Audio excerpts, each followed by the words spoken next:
Hi, I'm Nathan Chen, and this is the story of how my sister's attempt to push me out of our family's company became her biggest professional mistake.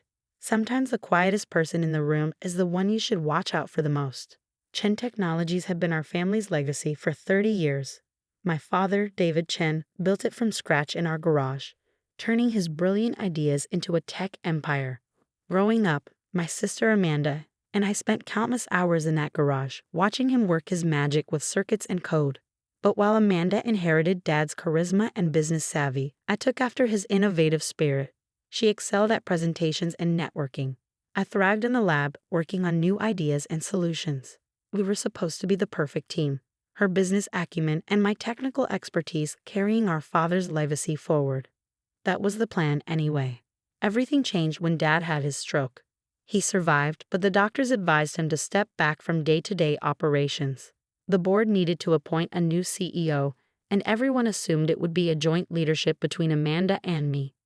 I still remember the emergency board meeting like it was yesterday. The mahogany conference room was packed with board members, all waiting to hear the succession plan. Amanda sat at the head of the table, immaculate in her designer suit, while I sat quietly in my usual spot, still wearing my lab coat. "Gentlemen," Amanda began, her voice confident and clear, "we need strong, unified leadership to take Chen Technologies into the future. Someone who understands not just the technology, but the business landscape. Someone who can be the face of our company." I should have seen it coming. "While my brother Nathan is competent in the lab," she continued, "leadership requires more than technical skills. It requires vision, presence, and the ability to inspire confidence in our shareholders." One by one, she brought up my perceived failures, the presentations I fumbled, the investor meetings I'd skipped to work on prototypes, my lack of executive presence. She painted a picture of me as a brilliant but socially awkward scientist who couldn't possibly lead a major corporation. The board members nodded along. They'd always been more comfortable with Amanda's polished corporate style than my hands-on approach. Therefore, she concluded, I proposed that I assume the role of CEO, with Nathan transitioning to a pure research position, no management responsibilities. The vote was unanimous in her favor. But Amanda wasn't done. Over the next 6 months, she systematically dismantled my authority within the company. My research budget was cut. My team was reassigned. Every proposal I submitted was rejected or indefinitely delayed. "It's just business, little brother," she'd say, not even looking up from her phone. "We need to focus on marketable products, not your pet projects." The final straw came during our annual Innovation Summit. I've been working on a revolutionary new chip design, something that could put us years ahead of our competitors. When I tried to present it, Amanda shut me down in front of everyone. "Nathan," she sighed dramatically, "some people just aren't cut out for this level of business. Maybe it's time you explored opportunities elsewhere." The room fell silent. Even our father, attending his first company event since his stroke, looked away in discomfort. The next morning, Amanda called me to her office.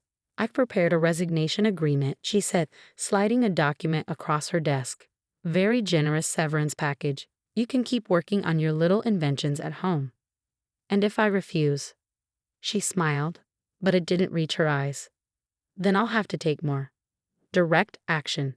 The board has already approved a restructuring plan that would eliminate your position. This way, you get to leave with dignity." I signed the papers without argument. Amanda looked almost disappointed. She'd clearly been expecting a fight.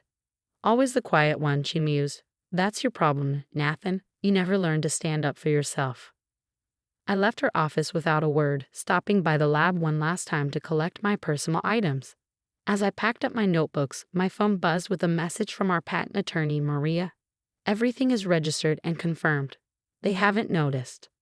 I smiled slightly. Amanda had been so busy grabbing power, she'd forgotten to check one crucial detail: who actually owned the intellectual property rights to our most important innovations.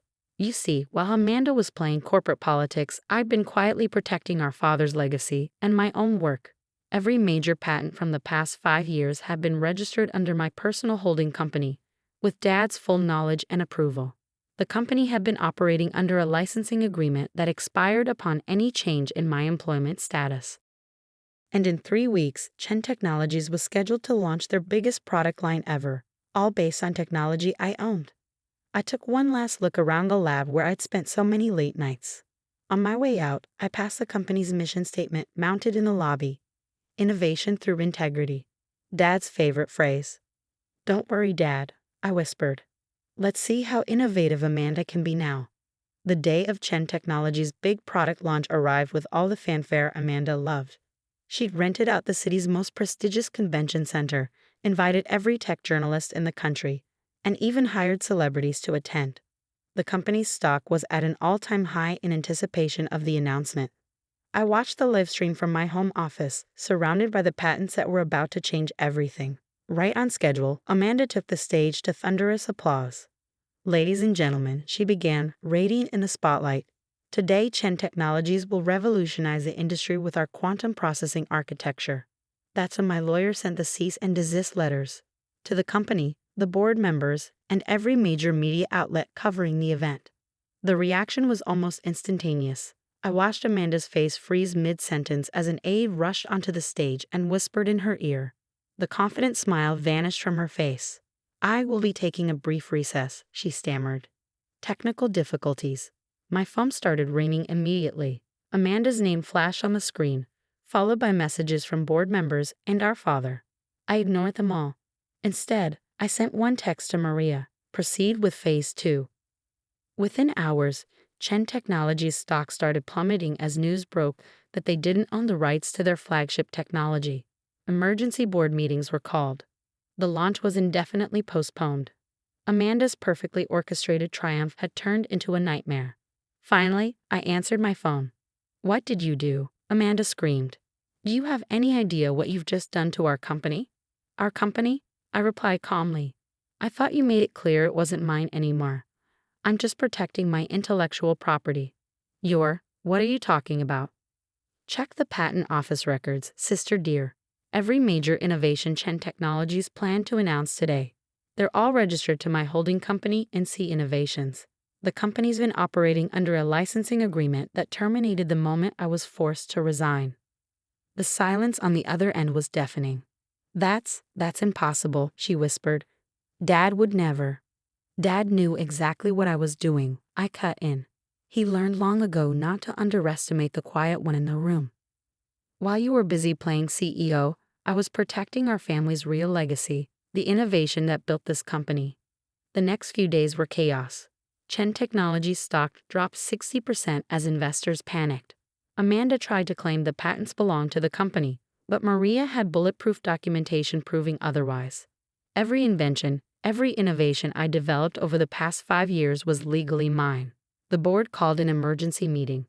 This time, I attended in person, sitting quietly at the far end of the table while Amanda tried to explain how she'd lost control of the company's core intellectual property.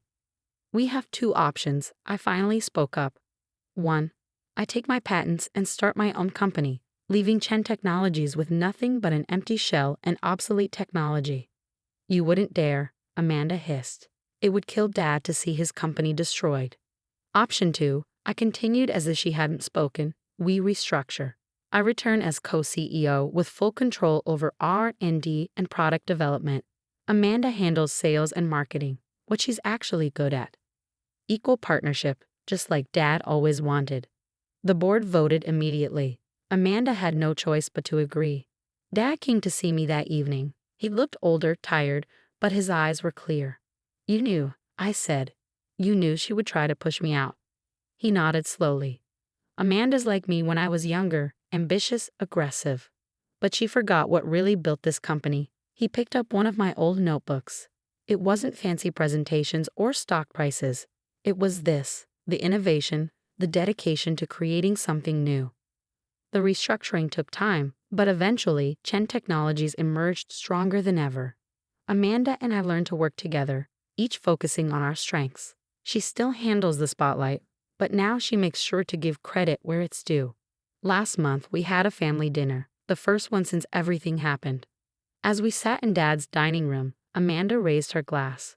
"To my little brother," she said, her voice sincere for once, "who taught me that true power isn't always about who shouts the loudest." I nodded, accepting the olive branch. "To family," I replied, "and to remembering what really matters." Dad smiled, looking at his children finally working together as he'd always hoped. Yesterday, a young intern asked me why I didn't just take my patents and start my own company. Show Amanda what real failure felt like.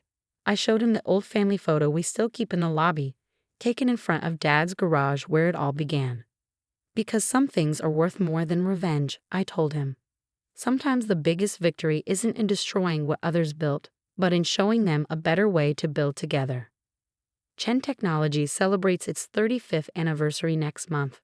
Amanda and I will give the keynote speech together, her handling the business vision, me explaining the technology. Dad will be in the front row, watching his legacy continue through both his children. And that garage where it all started, we've turned it into an innovation lab for young engineers. On the wall, there's a new sign next to Dad's old workbench. Success isn't just about being the loudest in the room. Sometimes it's about being the wisest.